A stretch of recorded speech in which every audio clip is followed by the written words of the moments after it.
Welcome to doctor N Y R YouTube channel. आज का जो टॉपिक है वो है कुछ क्लासिफिकेशन ऑफ अमीनो एसिड्स, साथ साथ एक इम्पॉर्टेंट टॉपिक पढ़ेंगे metabolites. Please take a screen shot. सबसे पहले देखें classification of amino acids. Last video में हमने कुछ क्लासिफिकेशन पढ़ी थी अमीनो एसिड्स की, और एक दो क्लासिफिकेशन रह गई, वो इस वीडियो में क्लियर करेंगे। तो सबसे पहला जो होता है साइड चेन पे, मतलब जो साइड चेन जो होती हैं, हमने जो पढ़ा था साइड चेन होता है, आर ग्रुप होता है अमीनो एसिड्स में, तो उसी पे जो होता है उस बेस पे मतलब क्लासिफिकेशन होती है, इसको बोलते हैं साइड चेन बेस्ड क्लासिफिकेशन। तो यहाँ पे क्या होता है, जो साइड चेन होता है ना, उसमें मतलब एसिडिक ग्रुप होता है। जब एसिडिक ग्रुप उस साइड चेन में होगा ना, तो उस अमीनो एसिड को बोलते हैं एसिडिक अमीनो एसिड।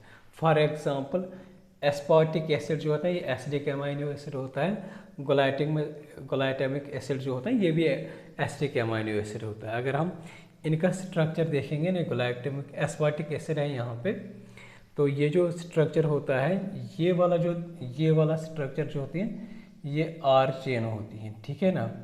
तो अगर हम देखेंगे यहाँ पे NH2 होता है, यहाँ पे कार्बोक्सिल ग्रुप होता है, एसिडिक ग्रुप भी होता है और बेसिक ग्रुप भी होता है। लेकिन दोनों क्या होता है, ये कैंसिल कर देते हैं एक दूसरे को, चार्ज जो होता है वो कैंसिल हो जाता है। लेकिन इसके साथ जो होता है ना, एक और इनका एसिडिक ग्रुप होता है यहाँ साइड चेन पे, इसीलिए इनको बोलते हैं एसिडिक अमीनो एसिड्स। दूसरा जो क्लासिफिकेशन होता है वो होता है बेसिक ग्रुप्स, मतलब जो साइड चेन जो होगी वहाँ पे क्या होगा, बेसिक ग्रुप, फंक्शनल ग्रुप होगा। फॉर एग्जांपल किस किस अमीनो एसिड में ऐसा होता है, आर्जिनिन होता है, लाइसिन होता है, हिस्टिडीन होता है। तो यहाँ पे मैंने एक लाइसिन का स्ट्रक्चर बना दिया है। ये पूरा जो होता है ये साइड चेन होता है, यहाँ इसको बोलते हैं आर ग्रुप साइड चेन, ठीक है ना। तो यही पे जो होता है ना, यहाँ पे मतलब ये जो होता है ना, यहाँ पे दो एक और जो होता है फंक्शनल अमाइन ग्रुप होता है। तो इसकी वजह से क्या होता है, इसका बेसिक कैरेक्टर आता है। इसलिए इस तरीके का जो अमाइनो एसिड्स होते हैं, इनको बोलते हैं बेसिक अमाइनो एसिड, क्योंकि ये जो होता है NH2, ये होता है यहाँ पे बेसिक कैरेक्टर, मतलब बेसिक इन नेचर होता है, जिसकी वजह से ये अमाइनो एसिड्स जो होते हैं ये बेसिक होते हैं। और भी कुछ अमाइनो एसिड्स होते हैं, फॉर एग्जांपल हिस्टेडीन होता है, इसमें भी एक और NH2 जो ग्रुप होता है प्रेजेंट होता है इसके अलावा, तो इसलिए इनको बोलते हैं बेसिक ग्रुप्स। किसी अमाइनो एसिड जो होता है उनमें क्या होती है, इस तरीके की रिंग प्रेजेंट होती है, जिसको बोलते हैं एरोमेटिक रिंग। तो मतलब इस क्लासिफिकेशन को क्या बोलते हैं, मतलब इनको क्या बोलते हैं, जिनमें ये एरोमेटिक रिंग प्रेजेंट होगी, उनको बोलते हैं एरोमेटिक मतलब amino acids. For example phenylalanine हो गया, टायरोसिन हो गया, ट्रिप्टोफैन हो गया। तो ये क्या होता है, यहाँ पे फिनाइलएलेनिन है, ये आर मतलब ग्रुप चेन होती है, आर जो होता है, जब हमने आर ग्रुप पढ़ा था तो इस साइड ये होता है। तो यहाँ पे क्या होता है, इस साइड आर वाले साइड क्या होता है, आरोमेटिक जो होता है, आरोमेटिक ग्रुप होता है कोई, तो इसलिए इनको बोलते हैं आरोमेटिक अमीनो एसिड्स, ठीक है ना। इसके बाद इम्पॉर्टेंट टॉपिक होता है, इस मतलब NCERT में दिया है, वो दिया है मेटाबोलाइट्स, ठीक है ना। मेटाबोलाइट्स क्या होता है, जब मेटाबॉलिज्म होता है, जितनी भी रिएक्शंस होते हैं एक सेल में, ठीक है ना, सेल हम ले लेंगे, इसमें जितनी भी मतलब केमिकल रिएक्शंस होते हैं, बायोकेमिकल रिएक्शंस बोलते हैं हम इनको। तो फॉर एग्जांपल हो गया रेस्पिरेशन हो गई, या डाइजेशन हो गया, तो ये सब जो मतलब प्रोसेसेस जो होते हैं, इनको बोलते हैं मेटाबॉलिक रिएक्शंस। तो इनके दौरान क्या बनते हैं, कुछ मेटाबोलाइट्स जो होते हैं ना, फॉर एग्जांपल ग्लाइकोलाइसिस हो गया, ठीक है ना। ग्लाइकोलाइसिस में क्या होता है, मतलब इसके बीच में मतलब कुछ प्रोडक्ट्स बनेंगे यहाँ पे, या लास्ट में भी कुछ प्रोडक्ट्स बनेंगे। बीच में जिनको बोलते हैं, इनको बोलते हैं इंटरमीडिएट, या लास्ट में जो बनेंगे इनको बोलते हैं एंड प्रोडक्ट, ठीक है ना। तो मेटाबॉलिज्म के दौरान मतलब बीच में इंटरमीडिएट में, या मतलब जैसे ग्लाइकोलाइसिस हो गया, इसका जो एंड प्रोडक्ट होता है वो हो गया एक मेटाबोलाइट, और बीच में भी बनते हैं, जैसे कन्वर्जन होता रहता है, बीच में कुछ प्रोडक्ट्स बनते हैं तो उनको बोलते हैं मेटाबॉलिज्म, उनको बोलते हैं मेटाबोलाइट्स, ठीक है ना। एक होते हैं इंटरमीडिएट्स, दूसरे होते हैं एंड प्रोडक्ट्स। किसके? मेटाबॉलिज्म के जो इंटरमीडिएट बनते हैं, और दूसरा जो होता है एंड प्रोडक्ट बनते हैं, उन्हीं को बोलते हैं मेटाबोलाइट्स, ठीक है ना। तो मेटाबोलाइट्स के दो टाइप्स होते हैं, एक होता है प्राइमरी मेटाबोलाइट, दूसरा जो होता है सेकेंडरी मेटाबोलाइट्स। प्राइमरी मेटाबोलाइट्स क्या होते हैं? ये ऐसे मेटाबोलाइट्स होते हैं जो डायरेक्टली हमें यूज़ होते हैं, किसके लिए? ग्रोथ के लिए, नॉर्मल ग्रोथ के लिए, और डेवलपमेंट और रिप्रोडक्शन के लिए। तो अगर हम ग्लाइकोलाइसिस में देखेंगे ना, एंड प्रोडक्ट या कुछ और बनते हैं, यहाँ पे एटीपी बनता है, तो सीधे ये डायरेक्टली इन्वॉल्व होता है एक सेल के मतलब ग्रोथ और डेवलपमेंट के लिए, ठीक है ना। तो इन्हीं इसीलिए इनको बोलते हैं मतलब प्राइमरी मेटाबोलाइट्स, ठीक है ना। फॉर एग्जांपल प्रोटीन्स हो गए, लिपिड्स हो गए, कार्बोहाइड्रेट्स हो गए, न्यूक्लिक एसिड्स हो गए, हार्मोन्स होते हैं।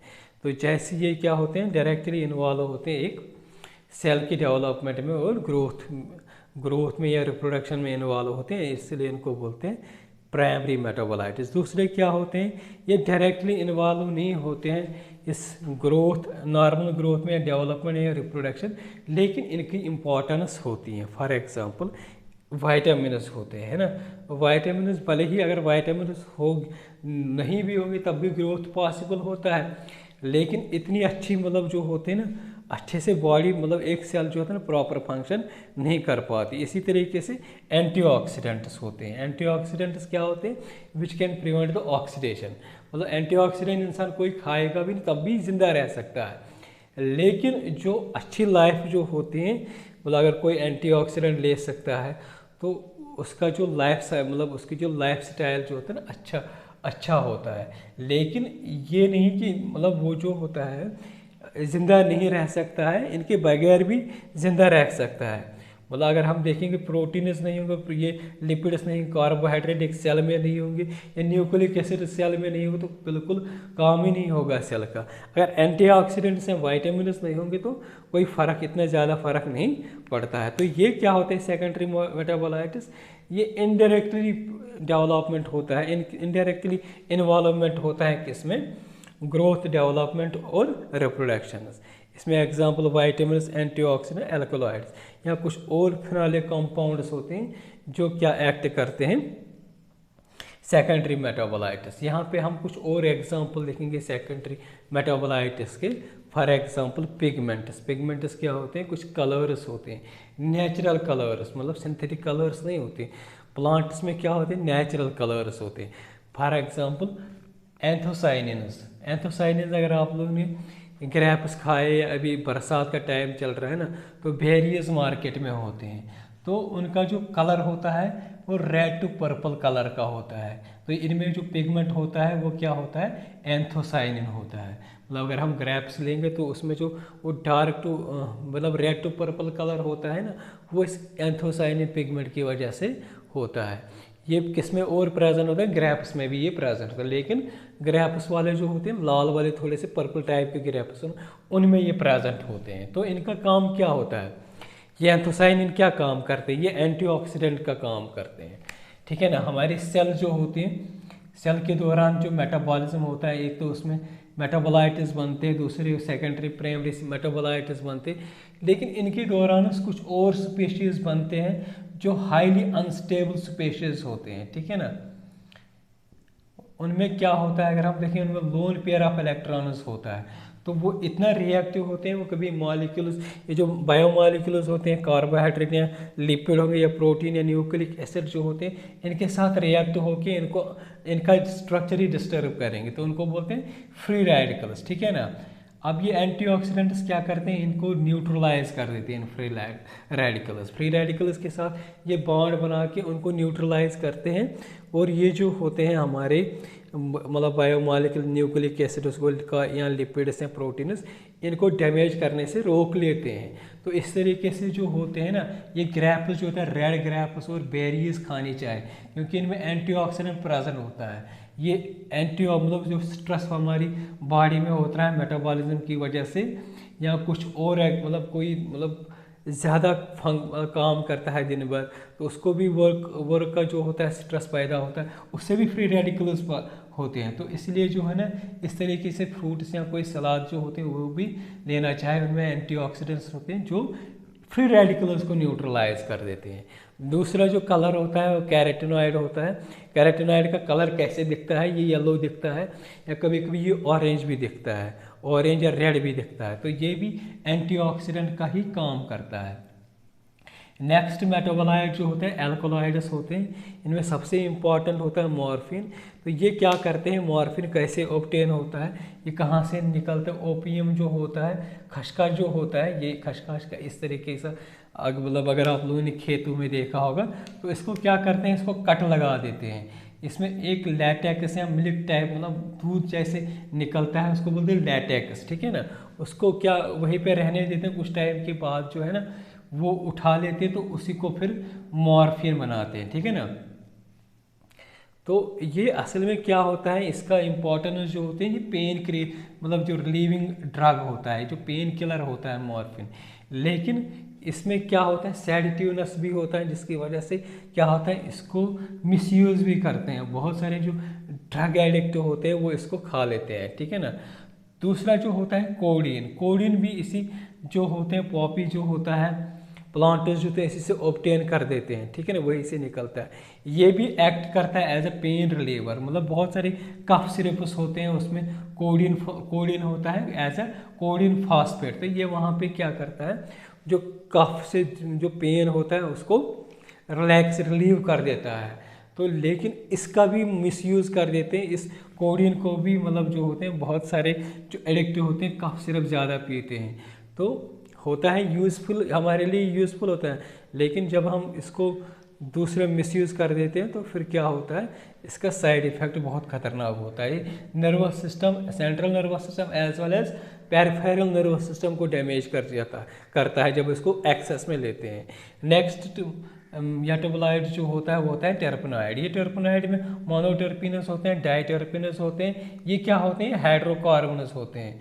तो जैसे हम खुशबू, जैसे कोई मतलब हम घर में क्या होता है, कोई माउथ फ्रेशनर होता है ना, उसमें एक मेंथॉल टाइप का मतलब खुशबू होता है, अच्छा एरोमा आता है, तो ये एक खुशबू के लिए यूज़ करते हैं। फॉर एग्जांपल मेंथॉल हो गया, कैम्फर हो गया, तो ये सब क्या होते हैं, टर्पेनॉइड्स। टर्पेनॉइड्स क्या होते हैं, ये मेटाबोलाइट, सेकेंडरी मेटाबोलाइट्स होते हैं। ये सेकेंडरी प्राइमरी मेटाबोलाइट्स नहीं होते, सेकेंडरी मेटाबोलाइट्स होते हैं। टॉक्सिन्स होते हैं, रेसिन होता है या एब्रिन होता है, ये बहुत ही मतलब प्लांट से निकलते हैं, बहुत ही खतरनाक टॉक्सिन्स होते हैं। फॉर एग्जांपल ये जो राइसिन जो होता है पॉइजन होता है, ये कहाँ से, कैस्टर बीन्स जो होते हैं, मतलब जो बीन्स होते हैं कैस्टर प्लांट से वो बीन्स होते हैं, उसमें क्या होता है, ये पॉइजन होता है ना। जो एवरिन जो होता है इसको कहाँ से, सीड्स ऑफ रोजेरी पी, मतलब रोजेरी पी होता है, उसके सीड से ये जो होता है एवरिन जो होता है वो टॉक्सिन निकलता है। बहुत ही खतरनाक टॉक्सिन होते हैं, नेचुरल टॉक्सिन, ये प्लांट टॉक्सिन होते हैं। तो ये एक तरीके से मतलब जो होता है ना, प्लांट टॉक्सिन एज एक्ट करते हैं। तो नेक्स्ट होते हैं लैक्टिनस। क्या होते हैं, लैक्टिनस में आते हैं कैनाबिलिन ए होता है, ये भी टॉक्सिक होता है। ये क्या होते हैं, लैक्टिनस होते हैं कार्बोहाइड्रेट बाइंडिंग प्रोटीन्स, ठीक है ना। इसके बाद आता है ड्रग्स। ड्रग्स में क्या होता है, विनब्लास्टिन जो होता है, मतलब ड्रग्स में हम कौन सा सेकेंडरी मेटाबोलाइट यूज़ करते हैं, विनब्लास्टिन। ये क्या होता है, ये होता है एंटी कैंसर ड्रग। क्या होता है, एंटी कैंसर ड्रग, ये कैंसर को होने से रोकता है। ये विनब्लास्टिन जो होता है ये एंटी कैंसर ड्रग होता है। तो इसको कहाँ से ऑब्टेन किया जाता है, विनका रोजिया, ROSEA, रोजिया, ठीक है ना। तो नेक्स्ट जो होता है ड्रग हम यूज़ करते हैं सेकेंडरी मेटाबोलाइट में होते हैं क्यूरक्यूमिन। ये कहाँ से निकलता है, हल्दी जो होता है उसमें क्या होता है, क्यूरक्यूमिन प्रेजेंट होता है। ये एंटी इन्फ्लामेटरी और एंटीऑक्सीडेंट यूज़ होता है। जो हम हल्दी पीते हैं ना दूध में, तो वो क्या होता है, एज